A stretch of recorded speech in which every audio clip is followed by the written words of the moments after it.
எல்லாருக்கும் வணக்கம். இன்னைக்கு என்ன பார்க்க போகிறோம் அப்படின்னா cleaning and disinfection of fomites to prevent corona. So fomitesனால் என்ன அப்படின்னு பார்த்தீங்கன்னா they are objects and materials that can transmit infection. So அப்போ வந்து பாதிக்கப்பட்ட ஒருத்தரோட சுவாச துளிகள்லேருந்து வர்ற ட்ராப்லெட்ஸ் எங்கேயாவது போய் அந்த ஆப்ஜெக்ட்ஸில் விழுந்துட்டு அந்த சர்ஃபேஸஸில் கொஞ்சம் மணி நேரங்கள் சர்வைவ் ஆகி அதை இன்னொருத்தவங்க தொடுறது மூலமாக அவங்களுக்குள்ளே டிரான்ஸ்மிட் பண்ணுறதுக்கு வாய்ப்பு இருக்குது. ஸோ அதனால் வந்து இந்த ஃபோமைட் டிஸ்இன்ஃபெக்ஷன் க்ளீனிங் பற்றி நமக்கு தெரிஞ்சிருக்கணும். ஸோ இந்த க்ளீனிங் டிஸ்இன்ஃபெக்ஷன் சொல்கிறோமே ரெண்டுமே ஒன்று தானா இல்லை வேறையான்னு கேட்டிங்கன்னா ரெண்டுமே வேறு. ஸோ அந்த க்ளீனிங் அப்படின்னு பார்த்தீங்கன்னா இந்த க்ளீனிங் வந்து just removal of impurities, dirt and germs. So இப்போ இந்த ஜெர்ம்ஸை ஜஸ்ட் ரிமூவ் பண்ணுறது தான் க்ளீனிங் சொல்லுவாங்க. பட் டிஸ்இன்ஃபெக்ஷன் அப்படின்னா என்னென்னா இந்த ஜெர்ம்ஸை கொல்றது இல்லை அழிக்கிறது. ஸோ அப்போ பார்த்தீங்கன்னா ரெண்டுமே டோட்லி டிஃப்ரெண்ட் மோட்ஸு.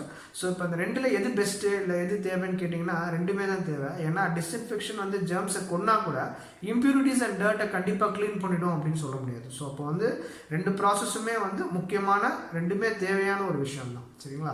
ஸோ இப்போ வந்து நம்ம இந்த க்ளீனிங் அப்படின்னு சொல்கிறோமே, இந்த க்ளீனிங் ஏஜென்ட்ஸ்லாம் என்னென்ன அப்படின்னு கேட்டிங்கன்னா இந்த க்ளீனிங் ஏஜென்ட்ஸை 4 டிஃப்ரெண்ட் டைப்ஸாக பிரிச்சுக்கலாம். ஒன்று பார்த்தீங்கன்னா டிட்டர்ஜென்ட்ஸ், இன்னொன்று வந்து பார்த்தீங்க அப்படின்னா வந்து டீக்ரீசர்ஸ், இன்னொன்று அப்ரேசிவ்ஸ், இன்னொன்று ஆசிட்ஸ். ஸோ இதில் அந்த முதல் சொன்னதும் கடைசி சொன்னதும் அதாவது டிட்டர்ஜென்ட்ஸ் அண்ட் ஆசிட்ஸ் மட்டும் நமக்கு தெரிஞ்சால் போதும். ஏன்னா அது காமனாக நம்ம ஹவுஸ் ஹோல்டில் யூஸ் பண்ணுவோம். ஸோ டிட்டர்ஜென்ட்ஸ் உங்களுக்கு எல்லாருக்குமே தெரிஞ்சிருக்கும். நம்ம கிச்சனில் யுட்டென்சில்ஸ் க்ளீன் பண்ணுறதா இருக்கட்டும், இல்லைனா நம்ம கிளாத்ஸை வாஷ் பண்ணுறதா இருக்கட்டும், அந்த மெட்டீரியல்ஸ் எல்லாமே டிட்டர்ஜென்ட்னு சொல்லுவோம். ஆசிட்ஸ் பார்த்திங்கன்னா நம்ம டாய்லெட் க்ளீன் பண்ணுறதுக்கெலாம் யூஸ் பண்ணியிருப்போம். ஸோ அதெல்லாம் டைல்யூட் பண்ணி யூஸ் பண்ண வேண்டிய கெமிக்கல்ஸ்.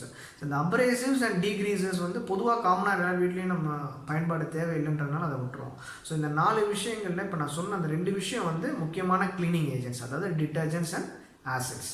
ஸோ அடுத்து பார்த்தீங்கன்னா டிஸ்இன்ஃபெக்டன்ஸ். ஸோ டிஸ்இன்ஃபெக்டன்ஸ்னால் என்னென்னு பார்த்தீங்கன்னா they are just chemicals which have the capacity to kill the organisms.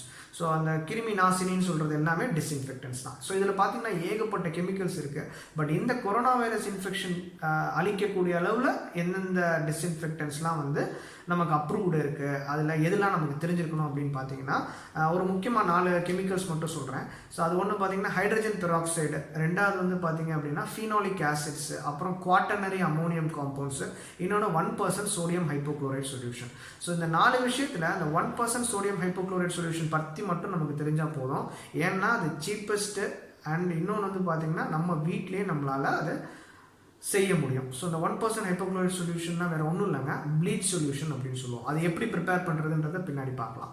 சரியா? ஸோ இப்போ நான் க்ளீனிங்னா என்ன, டிஸ்இன்ஃபெக்ஷன்னா என்ன, க்ளீனிங் ஏஜென்ட்ஸ் என்ன, டிஸ்இன்ஃபெக்டன்ஸ் என்னன்றதை நான் சொல்லிட்டேன். ஸோ இப்போ ஒரு ப்ராப்பர் ப்ராசஸ் அப்படின்னு பார்த்தீங்கன்னா இந்த க்ளீனிங் ஃபஸ்ட்டு பண்ணிவிட்டு அதுக்கப்புறம் டிஸ்இன்ஃபெக்ஷன் பண்ணுற மாதிரி இருக்கும். ஸோ இந்த 2 ப்ராசஸுமே கோஸ் ஹேண்ட் இன் ஹேண்ட். சரிங்களா? ஸோ இப்போ என்னென்ன ஆப்ஜெக்ட்ஸ் தான் நம்ம க்ளீன் பண்ண வேண்டியிருக்கும், டிஸ்இன்ஃபெக்ட் பண்ண வேண்டியிருக்குன்றது தான் அடுத்து பார்க்க வேண்டிய விஷயம்.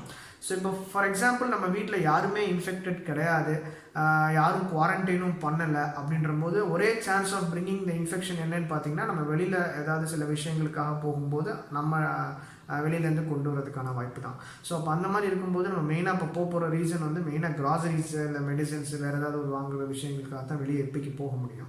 ஸோ அப்போ பார்த்திங்கன்னா நம்ம முன்னாடி பழைய வீடியோவில் சொன்ன மாதிரியே ஸோ இந்த மாதிரி அவுட் சைட் பர்பஸஸ் போகிறதுக்குன்றத தனி காஸ்டியூம் யூஸ் பண்ணுறது, தனி பேக் யூஸ் பண்ணுறது, தனி பர்ஸ் யூஸ் பண்ணுறது, தனி வெஹிக்கிள் யூஸ் பண்ணுறது, இதெல்லாம் முன்னாடி நம்ம டிஸ்கஸ் பண்ணிட்டோம். ஸோ அந்த மாதிரி ஃபாலோ பண்ணுறது it's the first step for prevention. இதுக்கப்புறம் அந்தந்த விஷயங்கள்லாம் எப்படி நம்ம க்ளீன் பண்ணுறதுன்றதை பார்ப்போம். ஸோ ஃபார் எக்ஸாம்பிள் பார்த்தீங்கன்னா இப்போ நம்ம ட்ரெஸ்ஸஸ் பார்த்தோம்னா நம்ம போயிட்டு யூஸ் பண்ணுற ட்ரெஸ்ஸஸ் இப்போ ஒரு 2 days ஒன்ஸ் இல்லை ஒன்ஸ் டெய்லி நமக்கு துவைக்கிறோம் அப்படின்னா என்ன மாதிரி அதை க்ளீன் பண்ணோம் அப்படின்னு பார்த்தீங்கன்னா அதுக்கு பெரிய எந்த டிஃப்ரெண்ட்டான ப்ரொசீஜருமே கிடையாது. நம்ம ஏற்கனவே வந்து நம்ம கிளாத்ஸை நார்மலாக எப்படி நம்ம டிட்டர்ஜென்ட் யூஸ் பண்ணி க்ளீன் பண்ணுறோமோ அதே மாதிரி தான். ஸோ இதில் எந்த சேஞ்சுமே கிடையாது. என்ன இந்த வெளியில் போகிற ட்ரெஸ்ஸை மட்டும் தனியாக துவைக்கணும், மற்ற ட்ரெஸ்ஸஸோடு சேர்த்து துவைச்சிடாதீங்க. ஒன்று. ரெண்டாவது வந்து பார்த்திங்கன்னா வேறு என்ன விஷயங்களை நம்ம டிஸ்இன்ஃபெக்ட் பண்ண வேண்டியிருக்கும் இல்லை க்ளீன் பண்ண வேண்டியிருக்கும் அப்படின்னா நம்ம கொண்டு போகிற பேக். ஸோ இப்போ வாங்குறதுக்கு கொண்டு போகிறதுக்கு இப்போ ஆல்மோஸ்ட் பிளாஸ்டிக் பிளான் ஆகிடுச்சு, நம்ம பிளாஸ்டிக்ஸ் யாரும் யூஸ் பண்ண மாட்டோம்.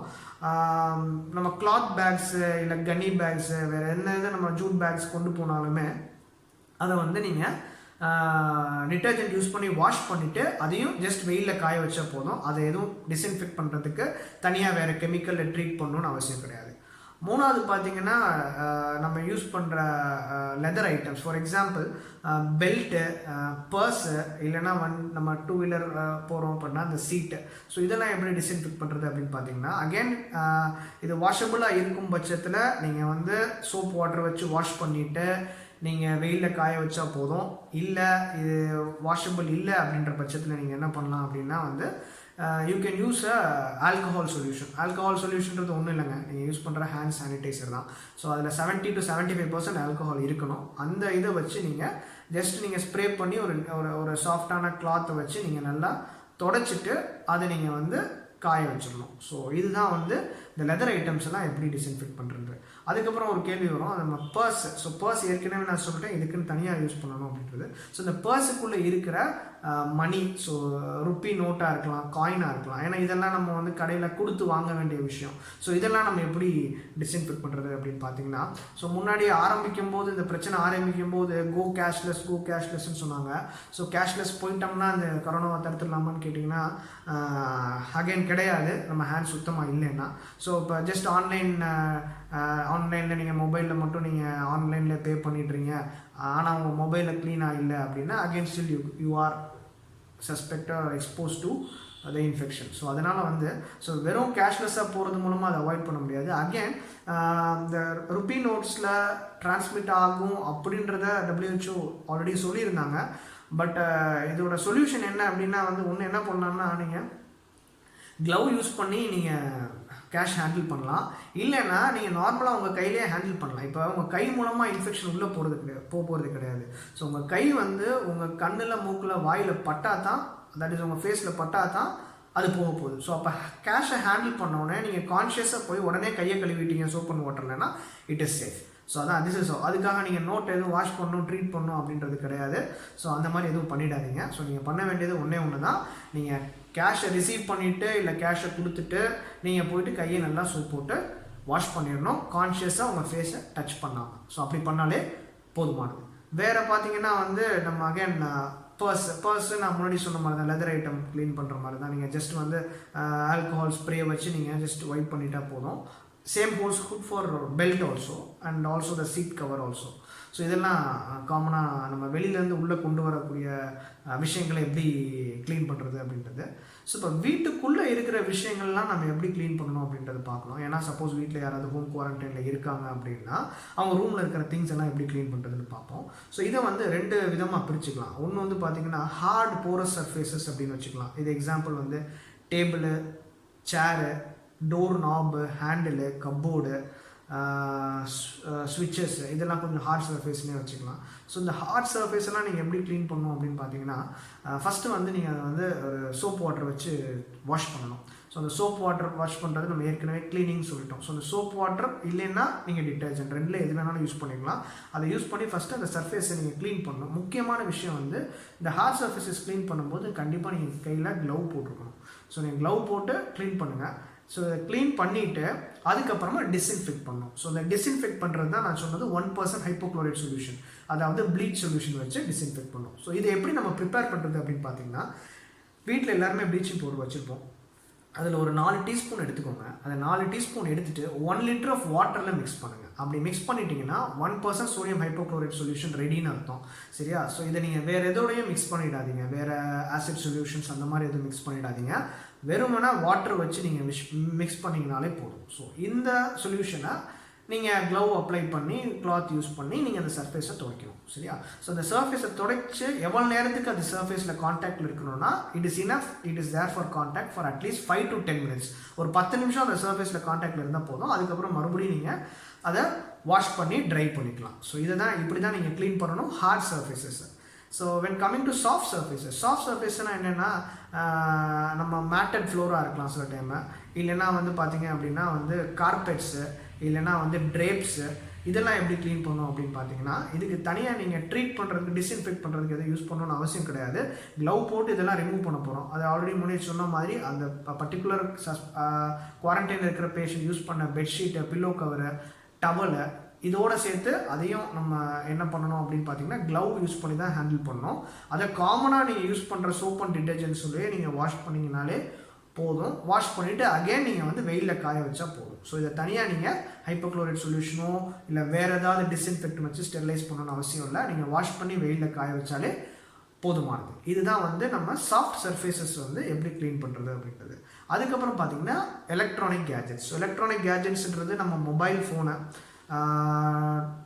டேப்லெட்ஸு, தென் யுவர் லேப்டாப்பு, அப்புறம் வந்து ரிமோட் கண்ட்ரோலு, இந்த மாதிரி ஐட்டங்கள்லாம் எப்படி க்ளீன் பண்ணணும்னா பொதுவாக suppose it also includes your headset and all other electronic gadgets that you might use. So அதெல்லாம் எப்படி டிஸ்இன்ஃபெக்ட் பண்ணணும் அப்படின்னா நீங்கள் வாங்கின ப்ராடக்டுடைய மேனுவல்லே அதை க்ளீனிங் ப்ரொசீஜர்னு எதுவும் கொடுத்துருந்தாங்கன்னா அதை ஃபாலோ பண்ணுங்கள். அதுதான் ஐடியல். ரெண்டாவது, சப்போஸ் அதாவது அது இல்லை ப்ளஸ் எனக்கு தெரியல அப்படின்னா தாராளமாக நீங்கள் வந்து 70% ஆல்கஹால் சொல்யூஷன், அதாவது உங்கள் ஹேண்ட் சானிடைசரோ ஸ்டெரிலைசரோ வச்சே நீங்கள் க்ளீன் பண்ணிக்கலாம். ஸோ அதை வந்து நீங்கள் என்ன பண்ணணும்னா நீங்கள் அந்த சர்ஃபேஸ்க்கு ஸ்ப்ரே பண்ணணும். ஃபார் எக்ஸாம்பிள் ஒரு டச் ஸ்க்ரீன்னா நீங்கள் அந்த டச் ஸ்க்ரீனில் நீங்கள் ஸ்ப்ரே பண்ணணும். ஸ்ப்ரே பண்ணி ஒரு சாஃப்டான கிளாத்தை வச்சு அதை வைப் பண்ணி ட்ரை பண்ணிக்கணும். ஸோ இதுக்குமே நீங்கள் ப்ரிவென்ட் பண்ணுறதுக்கு ஐடியலாக வந்து சப்போஸ் உங்கள் பேக் சர்ஃபேஸஸ்லாம் வந்து ஒரு வைப்பபிள் கவர் யூஸ் பண்ணிங்கன்னா பெட்டர். ஸோ ஈஸியாக வைப் பண்ணி சானிடைஸ் பண்ணுறதுக்கு ஹெல்ப்ஃபுல்லாக இருக்கும். இல்லை நான் அந்த டச் ஸ்க்ரீன் எல்லாம் யூஸ் பண்ணுற மாதிரி நீங்கள் பேக் சைட்லேயுமே நீங்கள் ஆல்கஹால் சொல்யூஷன் வச்சு ஸ்ப்ரே பண்ணிவிட்டு வைப் பண்ணால் போதுமானது. ஸோ இதை தான் வந்து நம்ம எலக்ட்ரானிக் ஐட்டம்ஸ்லாம் வந்து எப்படி சானிடைஸ் பண்ணுறது அப்படின்றது. ஸோ இப்போ உங்களுக்கு க்ளீனிங் அண்ட் டிஸ்இன்ஃபெக்ஷன் பற்றி ஒரு ஐடியா கிடச்சிருக்கும்னு நினைக்கிறேன். ஸோ இது வந்து கொரோனா வைரஸ் மட்டும் ப்ரிவெண்ட் பண்ணுறதுக்கான மெஷர் கிடையாது. அகெயின் இப்போ நான் சொன்ன விஷயங்கள் எல்லாமே வந்து நிறையா ஜெர்ம்ஸ், நிறையா பாக்டீரியாஸ், நிறையா வைரஸஸ் எல்லாத்துக்குமே இது எஃபெக்டிவாக இருக்கும்னு ப்ரூவ் பண்ணியிருக்காங்க. ஸோ இப்போக்கின்னு இல்லாமல் பொதுவாகவே நீங்கள் வந்து இந்த மெஷர்ஸை எந்த ஒரு அவுட் பிரேக் பின்னால் எப்போ என்ன வேறு கிருமி எது வந்தாலுமே வந்து இதை நீங்கள் ரொட்டீனாக ஃபாலோ பண்ணீங்க அப்படின்னா இந்த ஃபோமைட் டிரான்ஸ்மிஷன், அதாவது இந்த மாதிரி பொருள்கள் மூலமாக நமக்கு பரவுகிற விஷயத்த கண்டிப்பாக தடுக்கலாம். ஸோ இந்த வீடியோ மூலமாக சில இன்ஃபர்மேஷன் உங்களுக்கு கிடைச்சிருக்கும்னு நினைக்கிறேன். ஸோ உங்களுக்கு தெரிஞ்ச இந்த விஷயத்தை நீங்கள் இன்னொரு 4 பேருக்கு சொல்லி எல்லாருமே யூஸ்ஃபுல்லாக ஆகிடுச்சுன்னா that will serve the purpose of this video. Thank you.